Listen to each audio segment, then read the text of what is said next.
guys, and welcome back to my channel. Today I have for you the last 4 letters from the Screwtape letters by C.S. Lewis, and I'm gonna read. There is at the end a preface for. It says the preface from the collection of essays Screwtape purposes a toast. So I'll read that at the end. So today we're gonna read 28, 29, 30, and 31. So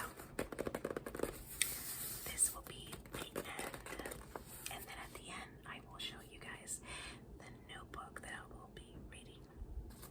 So let's get started. And again, I apologize for after reading with a whisper for a certain amount of time, my voice starts kind of fluctuating, going up and down and stuff, so I apologize. And the mispronouncing of some words. He has some big words that I can't pronounce, so sorry. But let's get started.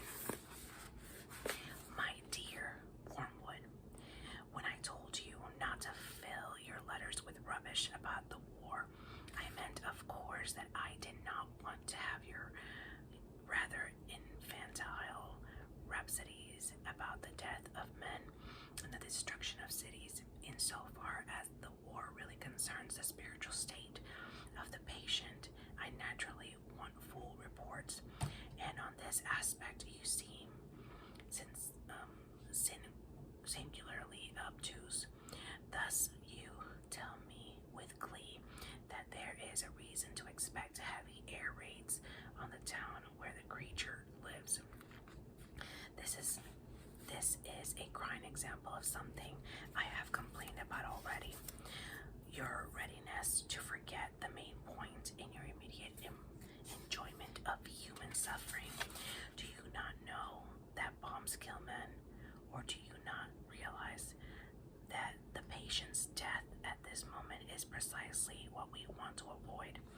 He has escaped the worldly friends with whom you try to entangle him. He has fallen in love with a very Christian woman and is temporarily immune from your attacks on his chastity and the various methods of corrupting his spiritual life, which we have been trying, are so far unsuccessful. At the present moment, as the full impact of the war draws near and his worldly hopes take a proportionately lower place in his mind, full of his defense work, full of the girl forced to attend to his neighbors more than he has ever done before, and liking it more than he expected taken out of himself, as the humans say, and daily increasing unconscious depends on the enemy. He will almost certainly be lost to us if he is killed tonight. This is so obvious that I am ashamed to write it. I sometimes wonder if you young fiends are not kept out on temptation duty too long at a time, if you are not in some danger of becoming infected by the sentiments and values of a human among whom you work. They, of course, do tend to regard death as the prime evil and survival as the greatest good, but that is because we have taught them to do so. Do not let us be infected by our own propaganda. I know it seems strange that your chief aim at the moment should be the very same thing for which the patient's lover and his mother are praying, namely his bodily safety. But so it is. You should be guarding him like the apple of your eye. If he dies now, you lose him.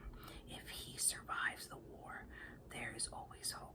The enemy has guarded him from through the first great wave of temptations, but if only he can be kept alive, you have time itself for your ally.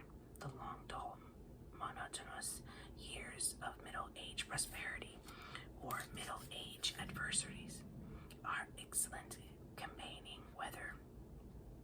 You see, it is so hard for these creatures to persevere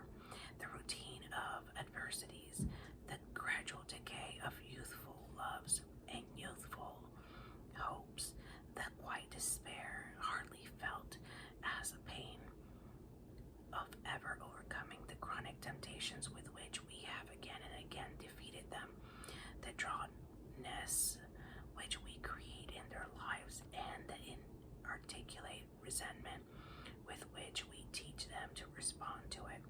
All this provides admirable opportunity of wearing out a soul by attrition. If, on the other hand, the middle years prove prosperous, our position is even stronger. Prosperity knits a man to the world. He feels that he is finding his place in it, while really it is finding its place in him. His increasing reputation, his widening circle of acquaintances, his sense of importance, and growing pressure of absorbing and agreeable work build up in him a sense of being really at home in earth, which is just what we want. You will notice that the young and generally less unwilling to die than the middle age of the old. The truth is that the enemy, having oddly destined these mere animals to life is in his own eternal world, has guarded them pretty effectively from the danger of feeling at home anywhere else. That is why we must often wish long life to our patients. 70 years is not a day too much for a difficult task of unraveling their souls from heaven and building up a firm attachment to the earth. While they are young, we find them always shooting off at a tangent. Even if we contrive to keep them ignorant of explicit religion, the incalculable winds of fantasy and music and poetry, the mere face of a girl, the song of a bird, or the sight of a horizon are always blowing our whole structure away. They will not apply themselves steadily to worldly advancement, prudent connections, and the policy of safety first. So inveterate is their appetite for heaven that our best method at this stage of attaching them to earth is to make them believe that earth can be turned into heaven at some future date by politics or eugenics or science or psychology or whatnot. Real worldliness is a work of time, assisted of course by pride, for we teach them to describe the creeping death as a good sense or maturity or experience. Experience in the peculiar sense we teach them to give it is by a most useful word. A great human philosopher nearly let our secret out when he said that where virtue is concerned, experience is the mother of illusion. But thanks to a change in fashion, and also, of course, to the historical point of view, we have largely rendered his book innocuous. How valuable time is to us may be guarded by the fact that the enemy allows us so little of it. The majority of the human race dies in infancy. Of the survivors, a good many die in youth. It is obvious that to him human birth is important chiefly at the qualifications for human death, and death solely as the gate to the other kind of life. We are allowed to work only on a select minority of the race, for what humans call a normal life is the exception. Apparently he wants some, but only a very few of the human animals with which he is peopling heaven to have had the experience of resisting us through an earthly life of 60 or 70 years. Well, there is our opportunity. The smaller it is, the better we must use it. Whatever you do, keep your patient as safe as you possibly can. Your affectionate uncle, Screwtape. Letter 29. My dear Wormwood, now that it is certain that the German humans will bombard your patient's town, and that his duties will keep him in the thick of danger, must consider our policy.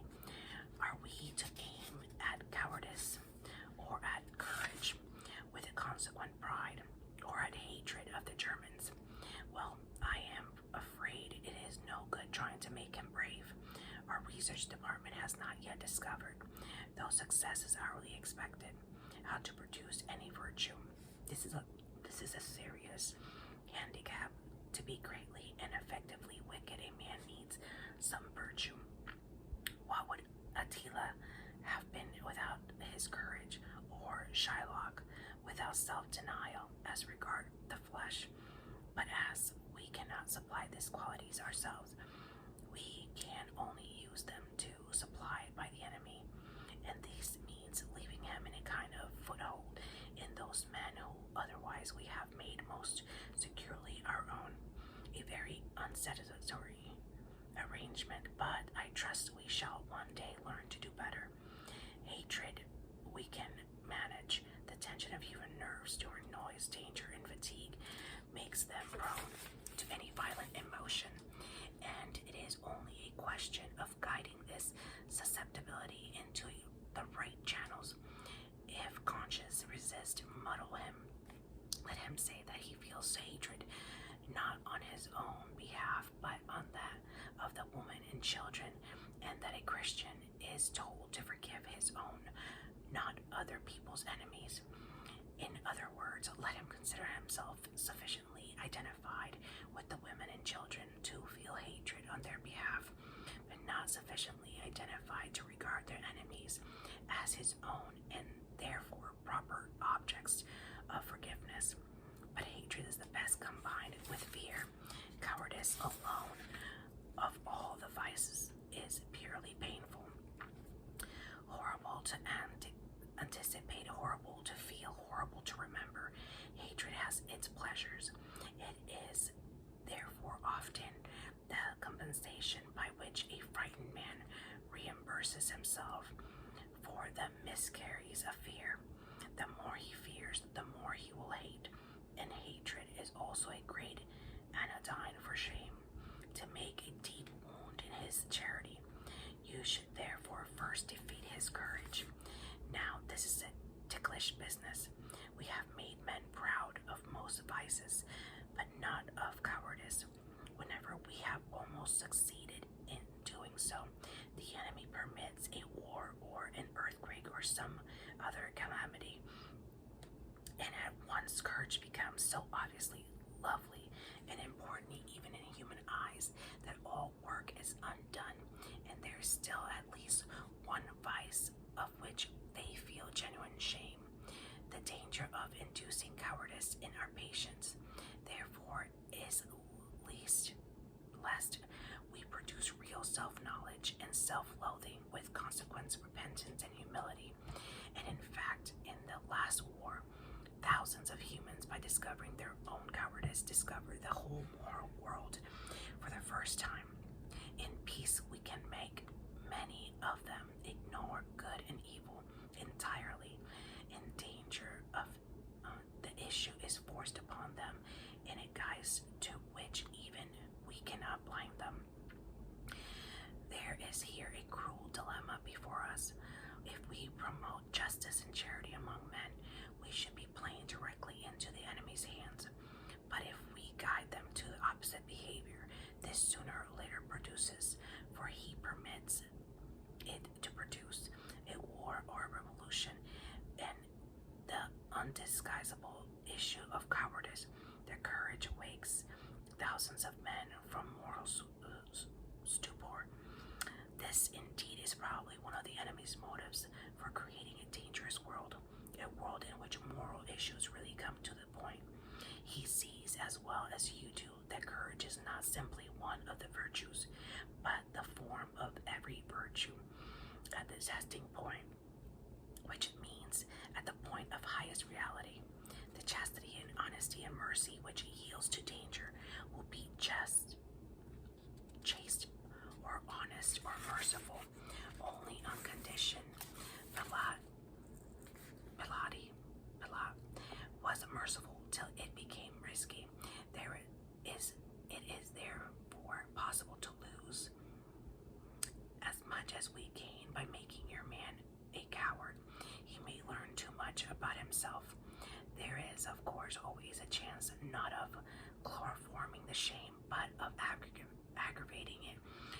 reduced in despair. This would be a great triumph. It would show that he had believed in and accepted the enemy's forgiveness of his other sins only because he himself did not fully feel their sinfulness. That in respect of the one vice which it really understands in its full depth of dishonor, he cannot seek nor credit their mercy. But I fear you have already let him get too far in the enemy's school, and he knows that despair is a greater sin than any of the sins which provoke it. As to the actual technique of temptation to cowardice, not much need be said. The main point is that precautions have a tendency to increase fear. The precautions publicly enjoined on your patient, however, soon become a matter of routine, and this effect disappears. What you must do is to keep running in his mind, side by side with the conscious intention of doing his duty, the vague idea of all sorts of things he can do or not to do inside the framework of the duty, which seemed to make him a little safer. Get his mind off the simple rule, I've got to stay here and do so and so, into a series of imaginary lifelines. If A happened, though I very much hope it won't, I could do B, and if the worst came to the worst, I could always do C. Superstitions, if not recognized as such, can be awakened. The point is to keep him feeling that he has something other than the enemy encourage and the enemy supplies to fall back on, so that what was intended to be a total commitment to duty becomes a honeycomb, all through with little unconscious reservations. By building up a series of imaginary expedients to prevent the worst coming to the worst, you may produce at that level of his which he is not aware of, a determination that the worst shall not come to the worst. Then at the moment of real terror, rush it out into his nerves and muscles, and you may get the fatal act done before he knows what you're about. For remember, the act of cowardice is all that matters. The emotions of fear is in itself no sin, and though we enjoy it, does us no good. Your affectionate uncle, Screwtape. Letter 30. My dear Wormwood, I sometimes wonder whether you think you have been sent into the world of your own amusement. I gather not from your miserable, inadequate report, but from that of the internal police, that the patient's behavior during his first raid has been the worst possible. He has been very frightened, and he thinks himself a great coward, and therefore feels no pride. But he has done everything his duty demanded, and perhaps a bit more. Against this disaster, all you can produce on the credit side is a burst of ill temper with a dog that tripped him up, some excessive cigarette smoking, and the forgetting of a prayer. What is the use of whining to me about your difficulties if you are proceeding on the enemy's idea of justice and suggesting that your opportunities and intentions should be taken into account? Then I am not sure that a charge of hearsay does not lie against you. At any rate, you will soon find that justice of hell is purely realistic and concerned only with results. Bring us back food, or be food yourself. The only constructive passage in your letter is where you say that you will still expect good results from the patient's fatigue. That is well enough, but it won't fall into your hands. Fatigue can produce extreme gentleness and quiet of mind, and even something like vision. If you have often seen men led by it into anger, malice, and impatience, that is because those men have had efficient tempters. The paradoxical thing is that the moderate fatigue is a better soil or peevishness than absolute exhaustion. This depends partly on a physical cause, but partly on something else. It is not fatigue simply as much as that produces the anger, but unexpected demands on a man already tired. Whatever men expect, they soon come to think they have a right to. A sense of disappointment can, with very little skill on our part, be turned into a sense of injury. It is after men have given in to the irremediable, after they have despaired of relief and cease to think even half hour ahead, that the dangers of humble and gentle wariness begin to produce the best result from the patient's fatigue. Therefore, you must feed him with false hope, put into his mind plausible reason for believing that the air raid will not be repeated. Keep him comforting himself with the thought of how much he will enjoy his bed next night, exaggerated with weariness by making him think it will soon be over. Or men actually feel the strain could have been endured no longer. At the very moment when it is ending, or when they think it is ending, in this as the problem of cowardice, the thing to avoid is a total commitment. Whatever he says, let his inner resolution be not to bear whatever comes to him, but to bear it for a reasonable period, and let the reasonable period be shorter than the trial. Trial is likely to last. It need not much shorter in attacks on patience, chastity, and fortitude. The fun is to make the man yield just when he but known it. Relief was almost in sight. I do not know whether he is likely to meet the girl under conditions of strain or not. If he does not make a full use of the fact that up to the certain point fatigue makes women talk more and men talk less, much secret resentment even between lovers can be raised from this. Probably the sense he is now witnessing will not provide material for an intellectual attack on his faith. Your previous failures have put that out of your power, but there is a sort of attack of emotions which can still be tried. It turns on making him feel, when first he sees human remains plastered on the wall, that this is what the world is really like, and that all his religion has been a fantasy. You will notice that we have got them completely fogged about the meaning of the word real. They tell each other in some great spiritual experiences. All that really happened was that you heard some music in an enlightened building here.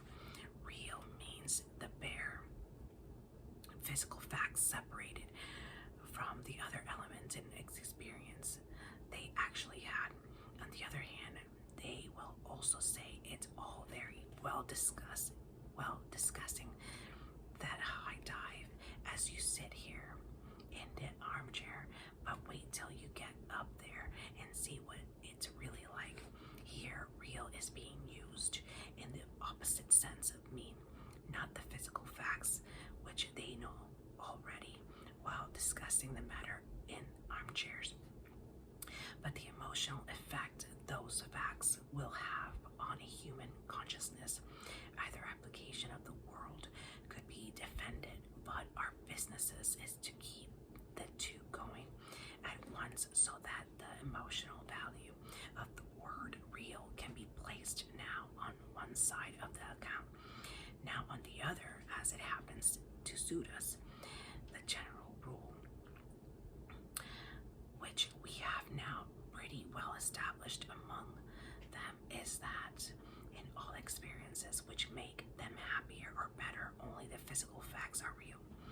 which the spiritual elements are subjective in all experiences, which can discourage or corrupt them in the spiritual element, are the main reality of, and to ignore them.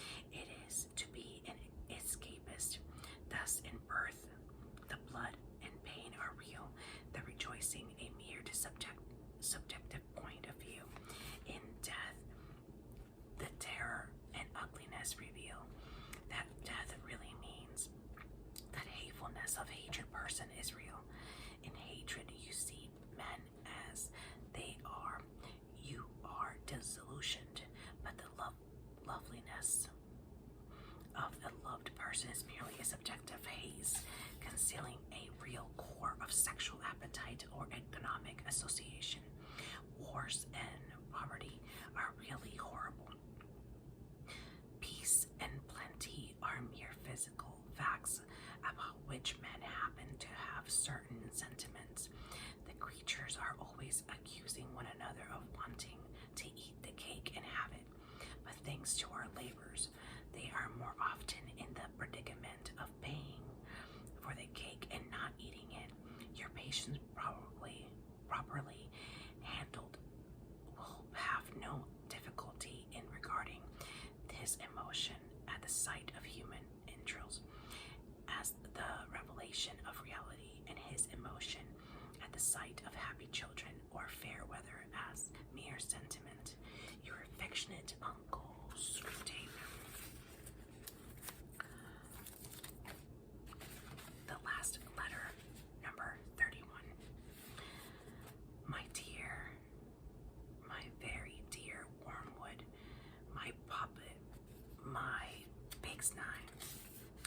How mistakenly now that all is lost, you come whimpering to ask me whether the terms of affection in which I address you meant nothing from the beginning.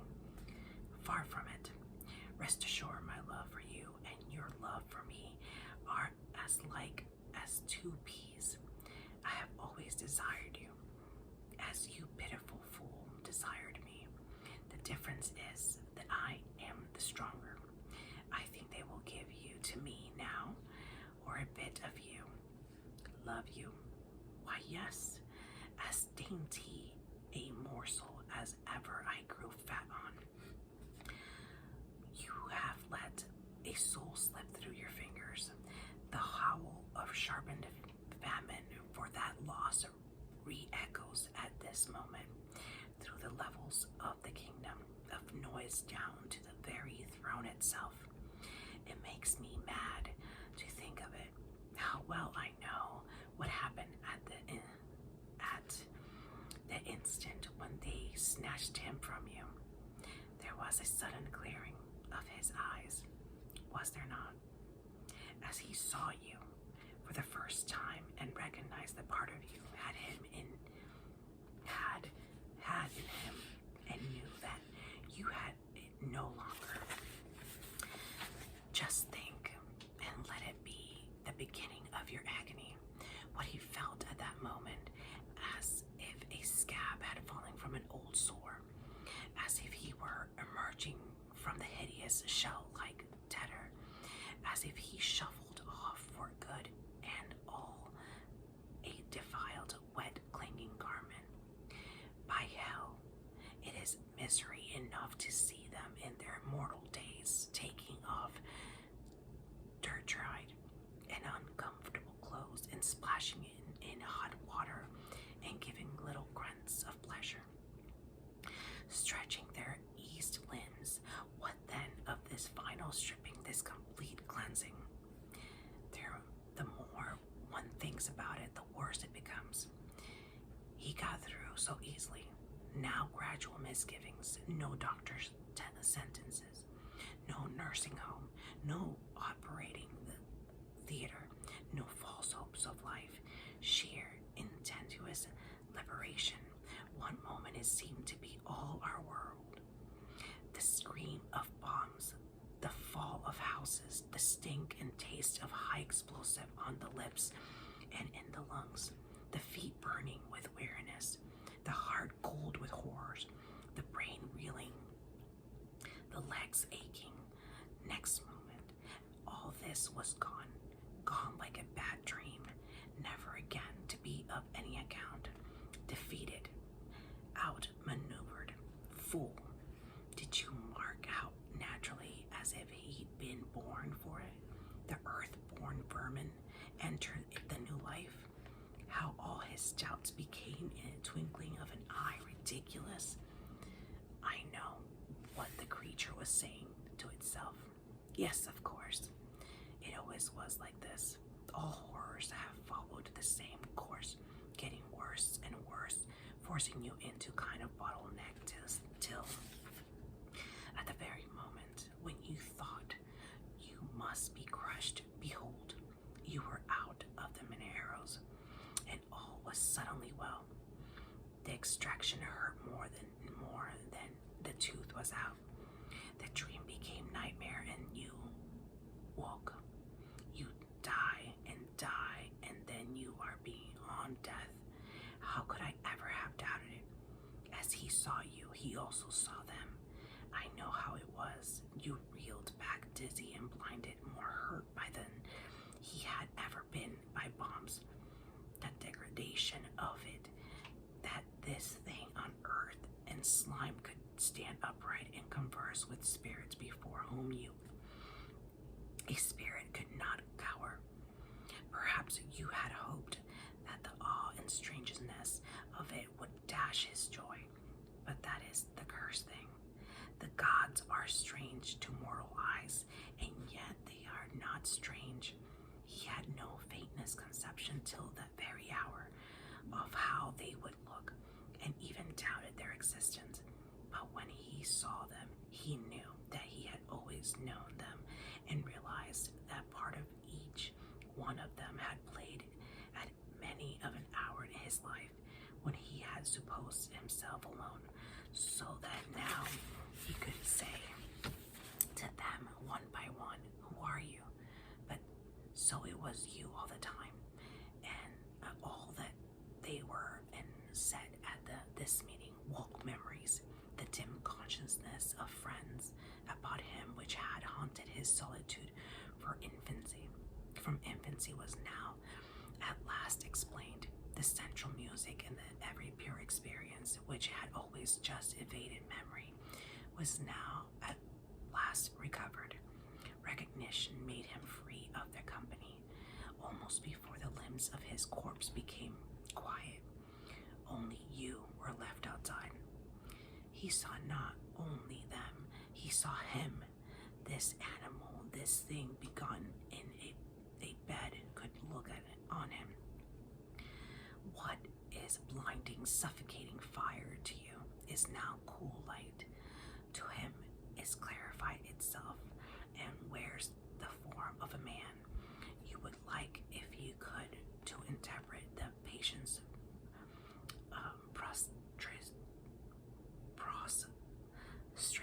prostration in the presence, his self-abhorrence, and utter knowledge of his sins. Yes, Wormwood, a clearer knowledge even than yours, on an analogy of your own choking and paralyzing sensation when you encounter the deadly air of the breaths from the heart of heaven. But it's all nonsense. Pains he may still have to encounter, but they embrace those pains. They would not barter them for any earthly pleasure. All the delights and sense of heart or intellect with which you could once have tempted him, even the delights of virtue itself, now seem to him in comparison but as the half nauseous attractions of rattle harlot would seem to a man who hears that his true beloved, whom he has loved all his life, and whom he had believed to be dead, is alive, and even now at his door he is caught up into the world where pain and pleasure take on transfinite values, and all our arithmetic lunatic is dismayed. Once the explicable meets us next to the curse of uselessness tempers like yourself, and greatest course upon us is if the failure of our intelligence department, if only we could find out what he is really up to. Alas, alas, that knowledge is itself so hateful and mawkish, a thing should yet be necessary for power. Sometimes I am almost in despair. All that sustained me in this conviction that our realism, our rejections in the face of all temptation, of all silly sense of claptrap, must win in the end. Meanwhile, I have you to settle with. Most truly do I sign myself, your increasingly and ravenously affectionate uncle, Screwtape. So that's the end. So I hope you guys have enjoyed. Now I'm gonna read that Screwtape proposes as a toast. So let me take a look and I'll be right back. Okay guys, so I noticed that the preface